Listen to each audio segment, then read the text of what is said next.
about the Bengals lease. And a lot of times they put in there, they say commissioners. And I just want to be clear that I did not vote for this.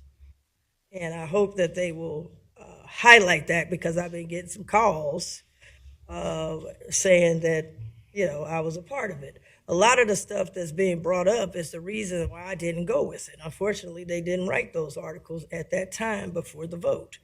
And so now some things are coming out in the, I guess, under the title of transparency. And I think I was bringing out some of these things. And so there are some things that I think that are important that need to come out. And I hope that, I have some questions. One last week or the week before, I asked, where are the revenues that come in from things that we're doing? Taylor Swift, great concert, wonderful. But where did the money go? These country, they got something that they're advertising right now, another concert. In the lease, it said that we were supposed to get together to decide who's going to book these concerts and come before us and with a plan. They running off and they on TV right now with a big concert that they're advertising. What happened to that? I made an issue about the auction, and some people try to play it down because it sounds small. Because most people say, who gonna get the TV and who didn't get? Where is the money from the TVs? Where did it go? And my question was never that an auction can pay off a whole jobs and family services. Y'all know I've been on the finance committee at the state and the city, so I'm no dummy. But what I do know is that there were cuts originally right now that we're going to go over. There's some cuts, 20,000, 50,000, 30,000. That's cuts today that maybe some of these funds could have filled that particular hole. I'm for all funds, every dollar, every cent we can find to keep the cost down on the taxpayer. The taxpayers never get a break. We invest, and I'm in tourism, we invest in these things, and we say it's going to bring money, but where does the money go? Now that I'm down here, I was saying the same thing. Invest in these things so we can bring conventions and we can bring that, but it's been a gap between bringing the money in and where does the money go? So we've got concerts, we've got different things, and I would hate that as a commissioner, I got to file a records request for me to get the information of what's really going on. On here it has,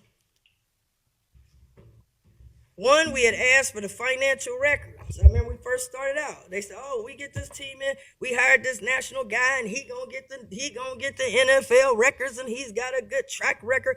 To this day, we ain't got the NFL financial records. We got it from Forbes. Forbes did an article on the ownership and their being billionaires and how this deal helped them become billionaires. Forbes got the records, but we never did for a Forbes article. There's something in there, I told y'all, 11 years, so before the media goes and runs the print, this deal is an 11-year deal, and it will end at the same time as the Reds. So now we'll be negotiating two teams at the same time. I've already said it, so you don't have to go get a public records and then say commissioners didn't consider this. There's an issue of the county wanted approval before the lease transfers if the team is sold. This is a big component. There was a component in there where we said you cannot move the team, that rule. You can't move the team without getting our approval, and we gave that away. Gave them enough time to try to sell the team, and they take the team somewhere else. So these are things that were I brought up concessions. Because that's a big deal, concessions. And we have nothing on concessions. Can't do nothing on concessions. They gave us a promise to introduce us to the people who do the concessions. A handshake and a smile, but no revenue. My goal in any of this is how do we put investments in things that bring the cost down on the local people? I'm not for any deal. It ain't a great deal if we can't cut our cost. The state, I'm going to put this out there now. The state, we didn't get the 600 million. We didn't make the earmark. Okay, and I know they're in court and they're looking at it, blah, blah, blah. But everybody signed off on it. The governor signed it. Speaker of the House went with it. President of the Senate. Now, we were having all these meetings, we said, with the Speaker of the House and all. We came back with no earmark. Now, we are in a fund. They got a fund where they put everything, and everybody can compete for that fund, including Ohio State. They could compete for the fund, including the arts, people who have theaters and all that. They can compete. Now, it sounds good. They say, hey, Mr. Ludo told me good news. They said they want us to apply. Said we're going to get with the Bengals and apply for 200 or 250 million. Of course, Cleveland gets 600 million already off the top. We could compete for 250. I said, well, okay, that sounds pretty good. Will we then be able to deduct from what we put in? So now we can help the homeowners, right? If we bring in the state, maybe to reduce what we put in. And I was so shocked. Mr. Ludo said, no, it won't reduce anything we put in. This will just add money. So now the Bengals will get more money and the homeowners don't get no more money. We went from 30% to 4% rollback, even though the people voted for 30. I said if we could get the state to put in, maybe we can do the 30. Give the homeowners a break.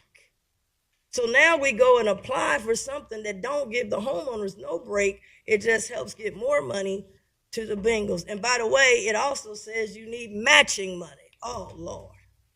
You want us to put a match to it? This ain't a good deal. I told Mr. Ludo, do not apply. But, of course, I'm just one. Do not apply. We don't put enough over there. If it can't give us a break to the homeowners, if we can't reduce the cost on the taxpayers, do not apply if I got to pay more. And here we are talking about jobs and family services and the children. Now, they're going to say it's two different pots. It's two different pots because we chose it to be two different pots. This is sales tax money. And the people voted to build the two stadiums. They didn't vote for all this other stuff that we have been using it for. We chose to do that. So my question is, I'd like to get more revenues going. We had the football game down. I thought that was great. We had a football game, high school. Where's the money? What did we make off the hot dogs? What did we make off the beer? What did we make off the popcorn? What did we make off the parking? Did it help us that we can put it to help in some other areas that we need help on? We are in a time now that everything we do must have an ROI to the taxpayers. And what is ROI? Somebody asked me. Return on our investment. And I'm still waiting for the person with the concert because people want to ask me, how's Bruno Mars going to Ohio State and we didn't get a piece of the action? Did we go after Bruno? Did we go after it? I don't know. So we've given up control. We've given up money. And we don't have a good handle on some of the things. But we never got these financial records. We gave away the fact that they got to stay here. We said we did the deal to keep them here. We only kept them 11 years, gave them enough time to shop it and sell it. And if they sell it, the people don't have to stay here. We gave them 11 years, and now the Reds is coming. And we got two at one time. We barely could do one. And there's more, I'm sure, will be coming out because this is a complicated deal. And the homeowners got less. You went from 30%, potentially, at least I could fight for 30, to dial you down to 4%, and people just got their bills in the mail that your property taxes due. So those are the things that I wanted to bring out, and I wanted to say that some of these questions that are in the paper have been asked, and they were asked during this process. So I would hope to get something. I think Mr. Ludo's working on it, but we need to know, where is the revenue, and how has this revenue helped reduce the costs on the local taxpayers? We want to take other people's money, bring it in, and then reduce your costs. And to this day, we have not reduced any costs, and that's the part that I want us to work on. Thank you very much.